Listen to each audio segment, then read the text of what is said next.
Everyone, आज है 5 फरवरी और आज की इस क्लास में हम डिस्कशन करेंगे 5 फरवरी से बनने वाले करंट अफेयर के सभी इंपॉर्टेंट क्वेश्चंस का। प्रीवियस क्लास में हमने देखा था कि अभी हाल ही में मेबलिन न्यूयॉर्क की ब्रांड एम्बेसडर कियारा आडवाणी बनी। रिसेंटली आयोजित थाईलैंड मास्टर 2026 में देविका सिहाग ने पहली बार BWF सुपर 300 खिताब जीता। अहमदाबाद में भारत की पहली LNG diesel dual fuel diesel electric multiple unit train की शुरुआत की गई है। भारत ये पहली बार वैश्विक बिग कैट अलायंस की मेजबानी करने जा रहा है। वर्ल्ड वेटलैंड डे 2 फरवरी को मनाया जाता है। नगोबा जतारा फेस्टिवल तेलंगाना में मनाया गया और न्यूमबर्ग कॉस्ट ऑफ लिविंग इंडेक्स में जो भारतीय शहर टॉप पर है ये मुंबई है।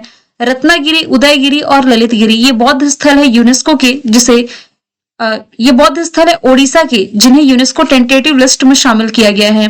भारत किर्गिस्तान के बीच होने वाला जो कंजर एक्सरसाइज है इसका 13th एडिशन असम में शुरू हुआ है। लगभग 1 साल के राष्ट्रपति शासन के बाद मणिपुर के जो नए मुख्यमंत्री बने हैं युनमान खेमचंद सिंह बन गए हैं। तो ये सभी क्वेश्चंस हमने देखे हैं प्रीवियस क्लास में। शुरू करते हैं आज का हमारा पहला सवाल है फरवरी 2026 में यानी कि रिसेंटली किसे मिनी रत्न कैटेगरी का दर्जा दिया गया है। तो दिए गए 4 ऑप्शन में जो यंत्र इंडिया लिमिटेड है इसे हाल ही में मिनी रत्न कैटेगरी का दर्जा मिल चुका है। अभी 2 फरवरी 2026 को रक्षा मंत्री राजनाथ सिंह जी के द्वारा रक्षा सार्वजनिक क्षेत्र का जो उपक्रम है यानी कि डिफेंस सेक्टर का ये जो पब्लिक सेक्टर यूनिट है जिसका नाम यंत्र इंडिया लिमिटेड है, इसे मिनी रत्न कैटेगरी 1 का दर्जा दे दिया गया है, इसे मंजूरी मिली है। अब इसके बारे में यदि हम बात करें तो ये जो यंत्र इंडिया लिमिटेड है ये जो कंपनी है ना, ये गोला बारूद, तोप, बख्तरबंद वाहन के कलपुर्जे बनाती है। इसका लाभ क्या है? तो मिनी रत्न कंपनी या मिनी रत्न का टैग मिलने से अब कंपनी जो है ये बिना सरकारी मंजूरी के 500 करोड़ रुपए तक का इन्वेस्टमेंट कर सकती है। मिनी रत्न 1 की बात की जा रही है यहाँ पर। थोड़ा आप ये समझिए, कंपनियों को ना मुख्य रूप से 3 पार्ट में कैटेगराइज करते हैं। एक आप पढ़ते हैं महारत्न कंपनी, एक आप पढ़ते हैं नवरत्न कंपनी और एक आप पढ़ते हैं मिनी रत्न कंपनी। तो इसके बारे में कुछ इन्वेस्टमेंट की बाउंड्रीज होती है वो बस मैं आप लोगों को समझा देती हूँ। जैसे कि कोई भी कंपनी यदि महारत्न कंपनी है तो ये 5,000 करोड़ रुपए तक का जो इन्वेस्टमेंट है, 5,000 करोड़ तक का इन्वेस्टमेंट ये बिना सरकारी मंजूरी के कर सकती है। जो नवरत्न कंपनी होती है ये 1,000 करोड़ रुपए तक का इन्वेस्टमेंट बिना किसी सरकारी मंजूरी के कर सकती है। जबकि मिनी रत्न जो होती है ये 500 करोड़ रुपए तक का इन्वेस्टमेंट जो है ये बिना किसी सरकारी मंजूरी के कर सकती है। तो इसके लिए कुछ बाउंड्रीज सेट की गई है कि कौन सी कंपनी मिनी रत्न कहलाएगी, कौन सी नवरत्न और कौन सी महारत्न। देखिए बेसिकली जो नवरत्न कंपनी ही होती है ना, बाद में जाकर के महारत्न कंपनी बनती है। तो इसके लिए कुछ क्राइटेरिया सेट किए गए हैं। अगला सवाल है, सुप्रीम कोर्ट ने हाल ही में कर्नाटक और तमिलनाडु के बीच किस नदी जल विवाद के लिए एक समर्पित जल विवाद न्यायाधिकरण गठित करने का निर्देश दिया है। तो अभी हाल ही में ये जो पेन्यार रिवर है ये चर्चे में थी क्योंकि इसी पेन्यार नदी को लेकर के कर्नाटका और तमिलनाडु के बीच में जो विवाद है ये जल विवाद सुलझाने के लिए सुप्रीम कोर्ट ने 1 महीने के अंदर ट्रिब्यूनल बनाने का निर्देश दिया है। तो हम समझ लेते हैं कि इन दोनों राज्यों के बीच में इस नदी को लेकर के विवाद क्यों है। देखिए यदि आप इंडिया के मैप में देखेंगे ना तो यहाँ पर कहीं पे आप तमिलनाडु की लोकेशन देखते हैं और यहाँ पास कर्नाटका की लोकेशन देखते हैं, है ना। तो जिस नदी पर विवाद है ये पेरियार रिवर है। बेसिकली पेरियार की एक सहायक नदी है, सहायक नदी का नाम है मार्कंडे नदी। तो कर्नाटक का जो कोलार जिला है, जो कर्नाटक का कोलार जिला है, यहाँ पर इसी मार्कंडे नदी पर, मार्कंडे जो कि पेन्यार की ही सहायक नदी है, इस पर ये चेक डैम बनाने जा रहा है, एक तरह का बांध बनाने जा रहा है। तो तमिलनाडु का आरोप क्या है? तमिलनाडु का दावा ये है कि इन बांधों के निर्माण से जो नदी का पानी है ये डाइवर्ट होगा, यानी कि तमिलनाडु में इसका जलस्तर कम होगा, जिससे तमिलनाडु का जो नॉर्थ हिस्सा है, उत्तरी तमिलनाडु में सिंचाई और पीने का जो पानी है इससे प्रभावित होगा। तो दोनों राज्यों के बीच में इसी बात को लेकर के ये मुद्दा गरमाया हुआ है और इसके लिए सुप्रीम कोर्ट को इस पर हस्तक्षेप करना पड़ा है। सुप्रीम कोर्ट की यदि बात की जाए तो इसकी स्थापना 1950 में की गई। भारतीय संविधान के भाग 5 में आर्टिकल नंबर 124 से 47 में इस बात का उल्लेख किया गया है। इसे रिट जारी करने का अधिकार है आर्टिकल 32 में। निर्णयों पर पुनर्विचार कर सकता है आर्टिकल 137 में। जो देश के चीफ जस्टिस ऑफ इंडिया होते हैं इन्हें राष्ट्रपति शपथ दिलाते हैं। देश के जो पहले मुख्य न्यायाधीश थे हीरालाल जय कानिया थे और देश में अभी वर्तमान में 53rd नंबर के जो मुख्य न्यायाधीश हैं ये न्यायमूर्ति सूर्यकांत हो जाएंगे। सवाल तीसरा है, हाल ही में किसे क्लाइमेट चेंज में अध्ययन के लिए प्रतिष्ठित केफ्रोड पुरस्कार से सम्मानित किया गया? तो केफ्रोड पुरस्कार के विजेता वीरभद्रन रामनाथन हो जाएंगे। ऑप्शन ए इसका राइट आंसर हो जाएगा। तो ये जो पुरस्कार है, देखिए royal Swedish academy of sciences द्वारा दिया जाने वाला ये जो पुरस्कार है, ये भूविज्ञान के क्षेत्र में, यानी कि आप इसे कह सकते हैं अर्थ साइंस के क्षेत्र में नोबल माना जाता है, नोबल के बराबर माना जाता है, जो उनके द्वारा global warming, green house gas और वायुमंडल या वायुमंडलीय भूरे बादलों पर इनके द्वारा किए गए ऐतिहासिक रिसर्च के लिए दिया गया है। तो अवार्ड का नाम है केफ्रोड अवार्ड, मिला है वीरभद्रन रामनाथन को। किसके लिए मिला है? भूविज्ञान के क्षेत्र में रिसर्च के लिए। कुछ रिसेंट के अवार्ड्स हमने देखे, जैसे कि विले रिसर्च हीरोज अवार्ड मिला है चंद्रकांत लहरिया को। अभी हाल ही में जेसी डेनियल अवार्ड जो केरला के द्वारा दिया जाता है, सरदा को मिला है। वीरता पुरस्कार ये जो रहा अशोक चक्र मिला शुभांशु शुक्ला को। व्यक्तिगत कैटेगरी में नेताजी सुभाष चंद्र बोस पुरस्कार अशोक सल्के को। इंदिरा गांधी शांति निरस्त्रीकरण अवार्ड ग्रासा माशेल को। भारतीय रेलवे का सर्वोच्च सम्मान चंदना सिन्हा को। Transformational leader of the year Jay Shah Indira Gandhi शांति पुरस्कार ये 2024 का था, जो मिशेल बेचलेट को मिला था। FIFA peace prize Donald Trump. France का chevalier award Thota Tharani. Patriot of the year Melania Trump. विश्व शांति सुरक्षा नेता पुरस्कार Shri Shri Ravishankar. Booker prize David Szalay. Young champion of the earth Jinali Modi. Dada Saheb Phalke award Mohanlal. मरणोपरांत ये जो पीवी नरसिम्हा राव अवार्ड मिला मनमोहन सिंह के नाम रहा। Saraswati Samman Bhadresh Das. Jnanpith award Vinod Kumar Shukla. Abel prize Masaki Kashiwara. Stockholm जल पुरस्कार गुंटर ब्लोशल। संगीता कलानिधि सम्मान मिला है आर के राम कुमार को। सवाल नंबर चौथा है, एयरपोर्ट अथॉरिटी ऑफ इंडिया की जो पहली महिला डायरेक्टर बनी है, ये कौन बनी है? तो आंसर इसका हो जाएगा निवेदिता दुबे। ऑप्शन नंबर 20 का राइट आंसर हो जाएगा। ये recently airport authority of India की पहली महिला डायरेक्टर के रूप में नियुक्त की गई। यदि बात की जाए यहाँ से एयरपोर्ट अथॉरिटी ऑफ इंडिया के बारे में, AAI के बारे में, तो इसका जो फॉर्मेशन ईयर है ये हो जाएगा 1995। दिल्ली में इसका हेडक्वार्टर है। चेयरमैन इसके विपिन कुमार हो जाएंगे। यहाँ पर पहली महिला का डिस्कशन आया है। तो अभी हाल ही में रुद्र आर्म्ड हेलीकॉप्टर उड़ाने के लिए क्वालिफाई करने वाली भारतीय सेना की पहली महिला अधिकारी हंसजा शर्मा बनी है। रिपब्लिक डे में 140 पुरुष जवानों वाली CRPF मार्चिंग टुकड़ी को लीड करने वाली पहली महिला अधिकारी सिमरन बाला बनी। साउथ पोल पर पहुंचने वाली पहली भारतीय महिला Kamya Karthikeyan. Press club of India की पहली महिला अध्यक्ष संगीता बरुआ। RPF की पहली महिला महानिदेशक सोनाली मिश्रा। नागपुर यूनिवर्सिटी की पहली महिला चांसलर मनाली मकरंद। टाइम 100 क्रिएटर लिस्ट में शामिल पहली भारतीय प्राजक्ता कोहली। भारतीय नौसेना में पहली महिला फाइटर पायलट आस्था पुनिया। पहली महिला ई वोटर विभा देवी। पहली महिला केंद्रीय विधि सचिव अंजू राठी। नामीबिया की पहली महिला राष्ट्रपति नेटुम्बू नंदी नदैतवा। दुनिया के टॉप 10 सबसे अमीर महिलाओं की लिस्ट में शामिल एकमात्र भारतीय महिला रोशनी नाडार रही लास्ट ईयर। कॉमनवेल्थ की महासचिव सरली बोचवे। सुशांत ऑस्ट्रेलिया की विपक्षी नेता बनी। माउंट एवरेस्ट पर तिरंगा फहराने वाली CISF की पहली महिला अधिकारी गीता समोता। बलूचिस्तान में पहली हिंदू महिला सहायक कमिश्नर कशिश चौधरी को बनाया गया।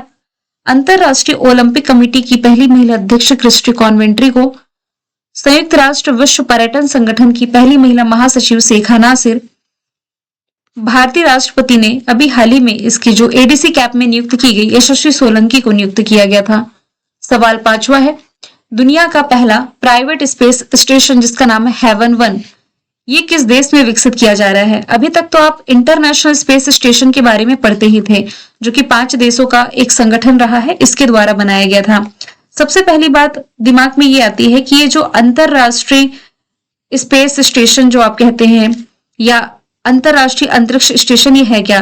तो पृथ्वी ये जो निचली कक्षा होती है ना, इससे लगभग 400 किलोमीटर ऊपर, एक तरीके का आप 2 BHK फ्लैट कह सकते हैं, 4 BHK फ्लैट कह सकते हैं, मतलब कि चलता फिरता अंतरिक्ष का घर, जिसमें कि अंतरिक्ष यात्री जाते हैं, रहते हैं, महीनों रहते हैं और अपने रिसर्च का काम कंप्लीट करते हैं।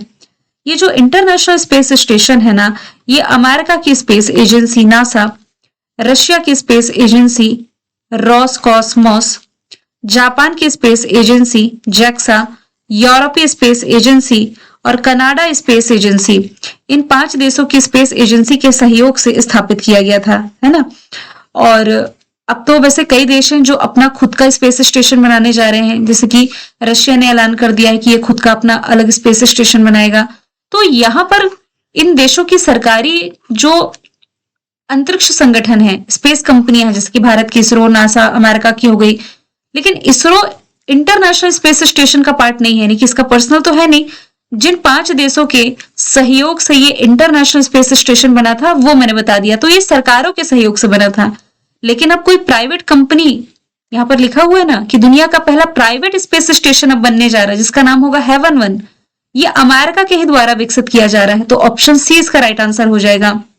अमेरिका का एक स्टार्टअप कंपनी है वास्ट स्पेस, अब हेवन 1 नाम का एक कॉम्पैक्ट कमर्शियल अंतरिक्ष स्टेशन को लॉन्च करने जा रहा है, जो सरकारी नेतृत्व से निजी संचालन की ओर, यानी कि यदि देखा जाए तो गवर्नमेंट से प्राइवेट की ओर एक महत्वपूर्ण बदलाव का संकेत है। यानी कि गवर्नमेंट कंपनियां इसमें तो काम करती ही थी, लेकिन अब प्राइवेट कंपनियां भी इसमें आगे आ रही हैं। यहां से यदि बात की जाए दुनिया के पहले देश की, तो दुनिया का पहला जो एआई कानून लागू किया साउथ कोरिया ने किया। दुनिया में पहली बार वाईफाई 7 लॉन्चिंग ओमान एयरपोर्ट पर की गई। पहली बार पीढ़ीगत धूम्रपान प्रतिबंध किया गया मालदीव में। दुनिया में पहली बार थोरियम से यूरेनियम ईंधन में सफलतापूर्वक रूपांतरण चाइना ने किया। दुनिया का पहला सफेद इबेरियन लिंक स्पेन में। दुनिया का पहला जो बंद ईंधन चक्र परमाणु ऊर्जा प्रणाली बनाने की घोषणा रशिया ने की। स्टैनफोर्ड और आर्क इंस्टीट्यूट, ये अमेरिका की है, जिसने दुनिया का पहला एआई जनरेटेड जीनोम बनाया है। दुनिया का पहला ब्लैडर ट्रांसप्लांट अमेरिका ने किया, और अमेरिका ने ही सिलिकॉन के दुनिया के पहले कंप्यूटर को विकसित किया है। दुनिया की पहली गैर बाइनरी चिप लॉन्च की थी चाइना ने, और इटली ने दुनिया का पहला जेट संचालित उड़ने वाला ह्यूमनॉइड रोबोट लॉन्च किया। अफगानिस्तान में तालिबान सरकार को ऑफिशियली तौर पर मान्यता देने वाला पहला देश रशिया है। स्विट्जरलैंड के वैज्ञानिकों ने जो न्यू बॉर्न बेबीज होते हैं और छोटे बच्चों के लिए मलेरिया की पहली दवा विकसित की है। कौन सा देश है जो जलवायु परिवर्तन के कारण पहले नियोजित पलायन योजना के तहत अपनी जो जनसंख्या है शिफ्ट कर रहा है? तो ये तुवालू। कहाँ शिफ्ट कर रहा है? तो ऑस्ट्रेलिया में। मलेशिया ने राइट बैंक नाम का दुनिया का पहला एआई संचालित बैंक लॉन्च किया है। भ्रष्टाचार से लड़ने के लिए डीएला नाम का दुनिया का पहला एआई जनित मंत्री ये अल्बानिया में नियुक्त किया गया है। सवाल नंबर 6वां है, अभी हाल ही में पाई इंडेक्स 2.0 रिलीज किया गया। पाई यानी कि पंचायत एडवांसमेंट इंडेक्स, जिसमें कि पहले स्थान पर रखा गया है किसे? त्रिपुरा को। ऑप्शन नंबर डी इसका राइट आंसर हो जाएगा। 2023-24 के प्रदर्शन पर यह लिस्ट जारी की गई है। त्रिपुरा का सिपाहीजाला जिले की किशोर नगर ग्राम समिति ने 88.44 स्कोर के साथ देश में पहला स्थान हासिल किया। तो उस हिसाब से यदि हम ओवरऑल बात करें राज्यों की कैटेगरी में, तो त्रिपुरा को 2.5 लाख से अधिक पंचायतों के मूल्यांकन में सर्वश्रेष्ठ रैंकिंग प्राप्त हुई है। इस हिसाब से यदि देखें तो पंचायत एडवांसमेंट इंडेक्स 2.0 में त्रिपुरा पहले स्थान पर रहा। त्रिपुरा की राजधानी अगरतला, मुख्यमंत्री मणिक साहा, राज्यपाल इंद्रसेना रेड्डी हैं। प्राइम मिनिस्टर नरेंद्र मोदी जी अभी 2025 में ही त्रिपुरा के गोमती जिले के उदयपुर में जो 524 साल पुराना त्रिपुर सुंदरी मंदिर है, इसके पुनर्विकसित कैंपस का उद्घाटन किया था। और ये हमने देखा कि पूर्ण कार्यात्मक साक्षरता हासिल करने वाला पहला राज्य मिजोरम, दूसरा गोवा, तीसरा त्रिपुरा ही था। जो चौथा बना वो हिमाचल प्रदेश था। नेक्स्ट क्वेश्चन है, भारत की रिन्यूएबल एनर्जी क्षमता में सबसे बड़ा योगदान देने वाला जो राज्य है ये गुजरात है। तो गुजरात जो है ये 42.58 गीगावाट क्षमता के साथ भारत का अग्रणी रिन्यूएबल ऊर्जा राज्य बनकर के उभरा है, जो कि कुल राष्ट्रीय या हम कहें कि कुल राष्ट्रीय कुल क्षमता में जो नेशन की यानी कि राष्ट्र की पूरे भारत की जो कैपेसिटी है इसमें 16.5% योगदान देता है। किसमें? रिन्यूएबल एनर्जी में। गुजरात की राजधानी गांधीनगर, मुख्यमंत्री भूपेंद्र पटेल, राज्यपाल आचार्य देवव्रत हैं। अब यहां से गुजरात की स्लाइड में नेक्स्ट चेंज कर दूंगी क्योंकि ये फैक्ट अब आप लोगों को रट चुके होंगे कि मोस्टली क्वेश्चन 2025 के मेंशन है। 2026 का एक महीना खत्म हो चुका है, तो 2026 के अब नेक्स्ट करंट अफेयर अपडेट होंगे। फॉर एग्जाम्पल यहाँ यूनिसेफ ने पापा पगली पहल की शुरुआत की। व्हाइट कोल्ड्रन ऑपरेशन चलाया गया। प्रोसेस्ड आलू उत्पादन में नंबर 1 राज्य है। क्रूज भारत मिशन में शामिल हुआ। भारत की पहली सेमीकंडक्टर फैक्ट्री गुजरात के धौलेरा में बनाई जाएगी। प्राइम मिनिस्टर नरेंद्र मोदी जी ने यहीं पर दाहोद में 9000 एचपी के इलेक्ट्रिक लोकोमोटिव विनिर्माण संयंत्र का उद्घाटन किया। 100% रेल विद्युतीकरण हासिल करने वाला ये 24वां राज्य है। रिलायंस इंडस्ट्रीज गुजरात के जामनगर में दुनिया का सबसे बड़ा डेटा सेंटर बनाने जा रही है। सवाल 8वां है, भारत की पहली हाइड्रोजन से संचालित बसें किस शहर में शुरू की जाएंगी? तो आंसर इसका हो जाएगा कोचीन। हाइड्रोजन से चलने वाली ये पहली बस आप कह सकते हैं। मतलब कि भारत की पहली हाइड्रोजन से संचालित बसें यानी कि एयरपोर्ट शटल के हिसाब से हम देखें तो केरला का जो कोच्चि एयरपोर्ट है यहाँ शुरू की जा रही है। और इसके अलावा लेह लद्दाख में पहले ही एनटीपीसी के द्वारा हाइड्रोजन बस सर्विस का संचालन किया जा रहा है। तो फिलहाल करंट अफेयर का ये फैक्ट है कि केरला के कोच्चि में जो कोच्चि इंटरनेशनल एयरपोर्ट है ये देश का ऐसा पहला एयरपोर्ट बनने जा रहा है जो यात्रियों की सुविधाओं के लिए 3 हाइड्रोजन बसों का संचालन करेगा। लेह लद्दाख में एनटीपीसी यानी कि नेशनल थर्मल पावर कॉर्पोरेशन के द्वारा हाइड्रोजन बस की शुरुआत हो चुकी है, जिसे उच्च ऊंचाई वाले क्षेत्र में यानी कि देखें तो इतनी ऊंचाई पर 11,562 फीट की ऊंचाई पर पहला हरित हाइड्रोजन प्रोजेक्ट माना जाता है। इसका लक्ष्य क्या है? तो ग्रीन एयरपोर्ट और स्वच्छ परिवहन को बढ़ावा देना। यहाँ पर देखिए कुछ शहरों के करंट अफेयर हमने देखे थे, ये फैक्ट आपको रट चुके होंगे। हमने रिसेंटली जो पढ़े हैं उस पर मैं स्टार लगा देती हूँ। जैसे कि कल हमने देखा था कि भारत की पहली LNG diesel dual fuel diesel electric multiple unit train का उद्घाटन अहमदाबाद में किया गया। 24 आवर नल से पीने योग्य पानी प्रोवाइड कराने वाला राज्य ओडिशा का पुरी है। देश की पहली हाइड्रोजन वाटर टैक्सी वाराणसी में, पहला टेम्पर्ड ग्लास प्लांट नोएडा में। इसके अलावा हाल फिलहाल में हमने यूनेस्को सिटी ऑफ गैस्ट्रोनॉमी में लखनऊ को शामिल होते देखा। पहली नाइट सफारी भी यहीं से शुरू की गई। वेटरन्स सिटी में इंदौर, उदयपुर बेगर फ्री सिटी में Indore, traffic light free city में कोटा, सोलर सिटी सांची हो जाएगी। अंडर वाटर मेट्रो कोलकाता है। अगला सवाल है, छोटे व्यापारियों को डिजिटल रूप से सशक्त बनाने के लिए पिल्लू एआई किस राज्य सरकार ने लॉन्च किया? रिसेंटली आंध्र प्रदेश गवर्नमेंट की पहल रही है। अभी क्या हुआ है कि आंध्र प्रदेश के मुख्यमंत्री चंद्रबाबू नायडू जी ने ये जो पिल्लो एआई लॉन्च किया है, एक वॉइस आधारित बिलिंग और अकाउंटिंग ऐप है। कहने का मतलब है कि मान लीजिए यदि कोई चीज आपको समझ नहीं आ रही, किसी पर रिसर्च करनी है, तो आप गूगल में यदि टाइप नहीं करना है तो डायरेक्ट क्या करते हैं, गूगल वॉइस ओपन करते हैं और उसमें कह देते हैं जो भी आपको सर्च करना है, तो गूगल उससे रिलेटेड रिजल्ट है जो आपके सामने शो करने लगता है। सेम उसी तरीके से अभी जो ये ऐप है ना, यानी कि पिल्लू एआई जो है, ये ऐप यूजर्स को अपनी मातृभाषा में बोल करके इनवॉइस, लेन देन, रिपोर्ट मैनेजमेंट करने की सुविधा दे देगा, जिससे क्या होगा कि अकाउंटिंग विशेषज्ञता की आवश्यकता नहीं रहेगी। अब कहने का मतलब है, जो आप पढ़ते थे ना कि भाई एआई जॉब ले लेगा, कैसे ले लेगा? ऐसे ही तो ले रहा है। मतलब कि लेन देन के लिए मतलब इनवॉइस हो गया और आपको रिपोर्ट मैनेज करने की जरूरत होती थी, बिलिंग, अकाउंटिंग, सभी के लिए अब क्या है, एआई पूरा काम करेगा। तो वॉइस आधारित बिलिंग और अकाउंटिंग ऐप जो लॉन्च कर दिया है छोटे व्यापारियों को डिजिटल रूप से सशक्त बनाने के लिए आंध्र प्रदेश ने, जिसकी राजधानी अमरावती, मुख्यमंत्री चंद्रबाबू नायडू, राज्यपाल अब्दुल नजीर हैं। हमने करंट अफेयर में देखा कि यहाँ पर 24 घंटे के भीतर 5,555 महिलाओं और छात्राओं को ई साइकिल वितरित करके गिनीज वर्ल्ड रिकॉर्ड बनाया गया। आंध्र प्रदेश के मुख्यमंत्री जो है चंद्रबाबू नायडू, इन्होंने होप आइलैंड पर सैटेलाइट लॉन्चिंग सुविधा विकसित करने की घोषणा करी। ये काकीनाडा के पास है, काकीनाडा के पास यहाँ होप आइलैंड है। पोंड्रू खादी को जीआई टैग मिला, अनंतपुर अनार को जीआई टैग मिला। तिरुमला आंध्र प्रदेश में भारत का पहला एआई आधारित कमांड एंड कंट्रोल सेंटर स्थापित किया गया है। दूसरा बिम्स्टेक बंदरगाह सम्मेलन का उद्घाटन विशाखापट्टनम आंध्र प्रदेश में किया गया। सवाल 10वां है, किस दिन हर साल विश्व कैंसर दिवस मनाया जाता है? तो ये जो वर्ल्ड कैंसर डे है फरवरी महीने की 4 तारीख को मनाया जाता है। कैंसर के प्रति अवेयरनेस फैलाने के लिए, इसके रोकथाम और शीघ्रता से इसका पता लगाने के लिए, ताकि इनिशियल लेवल पर कुछ तो रिकवरी पॉसिबल हो, तो ये दिवस मनाया जाता है। इस बार की थीम रही है यूनाइटेड बाय यूनिक। फरवरी महीने में इंपॉर्टेंट डे हमने देखे, इंडियन कोस्ट गार्ड ने अपना स्थापना दिवस 1 फरवरी को मनाया और गुरु रविदास की जयंती भी 1 फरवरी को रही। 2 फरवरी वर्ल्ड वेटलैंड डे, 4 फरवरी वर्ल्ड कैंसर डे। 11वां सवाल है, ग्लोबल सॉफ्ट पावर इंडेक्स 2026 जो रिलीज किया गया है, इसमें भारत को 32वें स्थान पर रखा गया है, 32 प्लेस पर रखा गया है। ग्लोबल सॉफ्ट पावर इंडेक्स 2026 की ये ब्रांड फाइनेंस रिपोर्ट है और इस रिपोर्ट में या इस सूचकांक में दुनिया भर की 193 कंट्रीज को उनके सांस्कृतिक, कूटनीतिक और प्राकृतिक प्रभावशीलता के आधार पर रैंकिंग दी गई है। यानी कि जो रैंकिंग है बेसिकली कंट्रीज को उनके कल्चरल डिप्लोमेसी और नेचुरल इफेक्टिवनेस पर रैंकिंग प्रदान की गई। भारत को तो 193 देशों में 32वें स्थान पर रखा गया। पिछले वर्ष की रैंकिंग से भारत 2 पायदान नीचे है, यानी कि पिछले बार 30वें पर था, अब 2 और नीचे आ गया है। इसमें पहले स्थान पर अमेरिका, दूसरा चाइना, तीसरा जापान है। रिसेंट के इंडेक्स और रैंकिंग का यदि हम डिस्कशन करें, हेनले पासपोर्ट इंडेक्स 26 में टॉप पर सिंगापुर, इंडिया 80 में है। एशिया पावर इंडेक्स में टॉप पर अमेरिका, इंडिया 3rd प्लेस पर। वैश्विक डिजिटल नोमैड रिपोर्ट में भारत 38 प्लेस पर है।